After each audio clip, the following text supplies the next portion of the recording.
Шыншыл блогерлер мен сыншыл пікірлерлігі блогерлер бағдарламасында. Бүгінгі хабарымызда 87 жастағы қазақстандық азамат өз некесін қиды.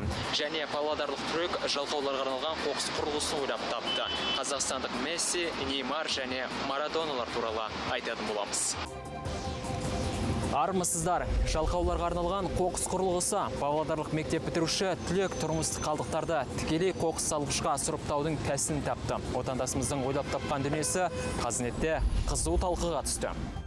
Құрылғы саптамасы бар, ол қоқыс салғышқа бекітіледі. Конструкцияның бір жағында желдеткіш, қарсы жағында қоқыс жинайтын қап орнатылған. Қоқыс тастағышқа келген адам оның қақпағын ашқан кезде арнайы орнатылған төменгі жақтағы тетіктің көмегімен желдеткіш қосылады деп түсіндірді Айбек. Желдің әсерінен барлық жеңіл қоқыс, қағаз, целлофан, қоқыс жинайтын қапқа түседі. Ал барлық ауыр қоқыс құрылғыдағы саңылау арқылы қарапайым контейнерге түседі.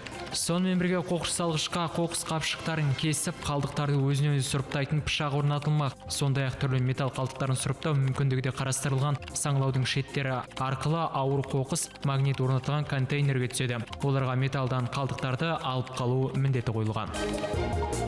Жақсы дүние екен расымен, жетілдіру қажет шамалы. Жалқаулар одан сайын жалқауланатын болды. Жақсы зат. Жарайсың Айбек, қазақтың атын шығара бер. Көзбен көріп, қолмен ұстамайынша түсінбеймін қалай жұмыс істейтінін. Ауыл адамдарының тіршілігіне қажетті осындай дүниелер көп болса ғой. Қала адамдары онсыз да жалқау ғой. Ыстық су дайын, дүкен қасында мал суарып, шөп тасымайды. Балаңызға әйгілі футболшылардың есімін берер медіңіз? Елімізде ұлдарына азан шақырып Неймар, Месси, Серхио, Зидан ныспысын қойғандар бар екен. Қазақстан Республикасының статистика бойынша агенттігінің төрағасы Әлихан Смайыловтың келтірген деректері осындай. Сонымен Қазақстанда қанша Месси, қанша Неймар бар? Қазақстанда 30 Зидан және 13 Зиден есімді балалар бар. 10 бөбек Диего есімін алса, 5 сәбиге Марадона, 4 балаға Пеле және Серхио ныспылар қойылыпты. Аргентиналық Лионель Месси Қазақстанда 2, Роналдо мен Икер аттас балалар саныда 2 екен. Бұдан бұрын Қазақстанда ерекше адам аттары танымал бола бастағаны хабарланған еді. 2011 жылы Маңғыстау облысында жаңа туған ер балаға Нью-Йорк есім берілсе, оңтүстік Қазақстанда ата-ана ауылына азан шақырып дағдарыс атын беріпті. Елімізде қазір кезде ол балалар арасында Ерасыл, Мирас және Нұрасыл есімдер жиі қойылатын болса, Кәусар, Айару, Айзере аттас қыз балалар саны артқан. Футболшылардың аттарын қойғанда не пайда? Қоймас едім. Неймар деп қояр едім, мықты футболшы ғой. Қоймас едім, аяқ допшылардың есімін қойдырмаста едім. Қазақтың есімдері құрып қалып па? Таймас, Батыр, Жәнібек, Санжар, Райымбек деген керемет есімдер ғой.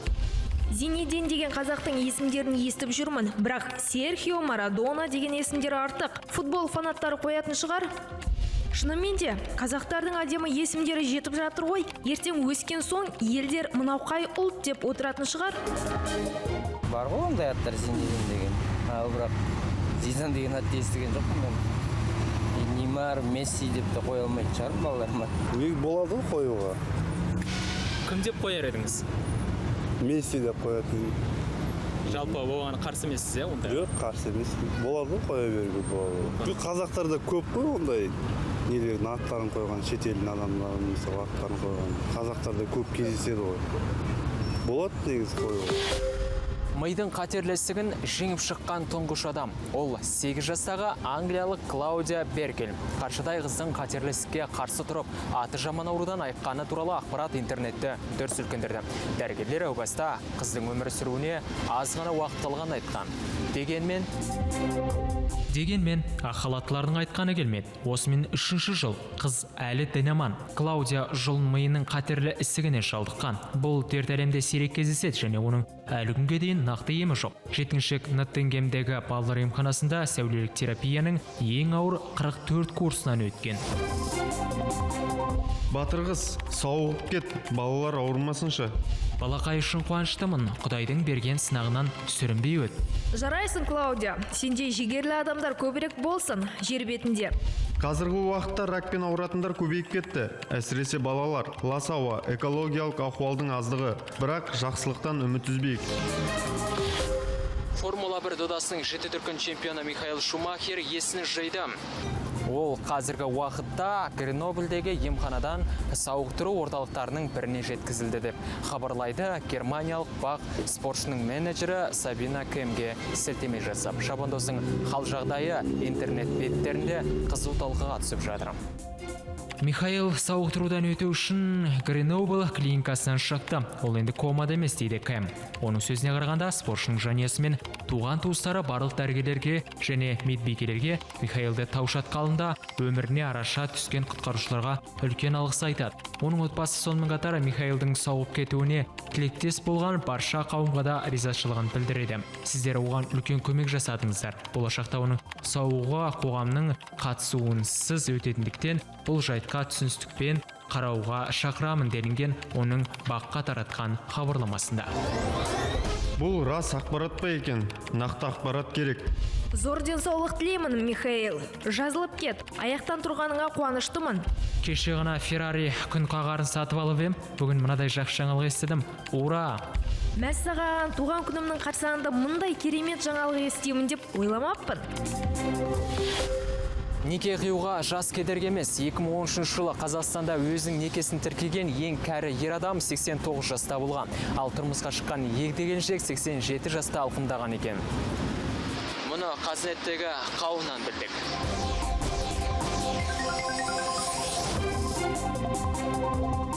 Өткен жылдың қорытындысы бойынша ең жас күйеу жігітпен жаңа түскен келін небәрі 16-да болған. 16 жасында отау тіккендердің 11-і отаға, 378-і отана болып отыр. Сонымен қатар былтыр ажырасқан отбасылардың ішінде 60 жыл бір шаңырақ астында бірге өмір сүргендер де бар екен. 50-59 жыл бір жастықта жастанған 34 жанұяның шаңырағы шайқалыпты. Айта кетейік, әлем бойынша ең егде жұп Францияның азаматтары Франсуа Фернандес пен Мадлен Франсинью болып табылады. Олардың үйлену тойлары әжей 94, ал атай 96 жаста болғанда аталып өтіліпті. Мынау тамаша екен. Олардың арасындағы махаббат па екен? Жай, елдің назарын аударып қызық болсын деп үйленетін сияқты ғой. Әйтпесе бір аяқ көрде, бір аяқ жерде, олардікі не той? Мүмкін жақсы көретін шығар. Әуелі сол жасқа жетіп алайық, сосын көрерміз. Махаббат жасқа қарамайды.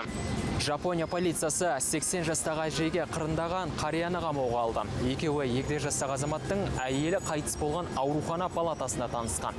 Бұл ақпарат интернет пайдаланушыларының таңданысын тудырды. Такаева Нита әжейге 2013 жылдың қарашасынан бастап көз салып жүрген көрінеді. Ол 80 жастағы әйелдің ұялы телефонына түрлі хабарламалар жіберіп отырған.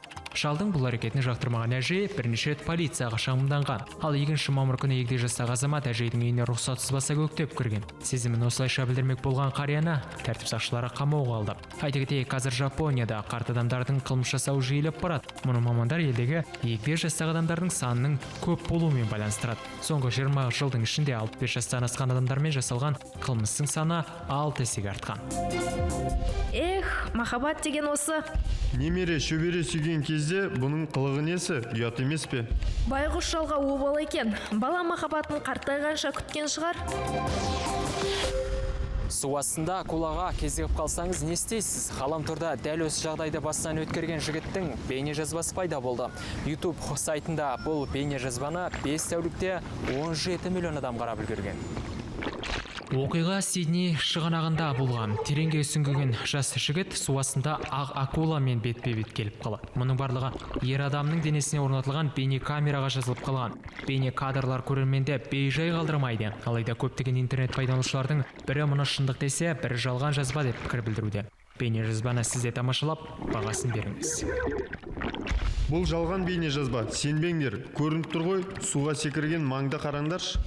Мұның қай жері өтірік, шын болғаны көрініп тұр ғой. Жігіттің қол сермеп қорғанғанда өтірік пе сонда? Фейк бәрі. Таңқалатын дәнеңе де жоқ. Твиттердегі тірлік, Фейсбуктегі соңғы жаңалықтар легі блогерлер бағдарламасында. Блог сізден, баяндау бізден болсын. Біздің бағдарламамызда сондай-ақ 24.kz сайтынан көре аласыздар. Тағы бір жаңалық, біздің арнамыздың онлайн көрсетілімдерін App Store қосымшасы арқылы көруге болады. Аман сау болыңыздар.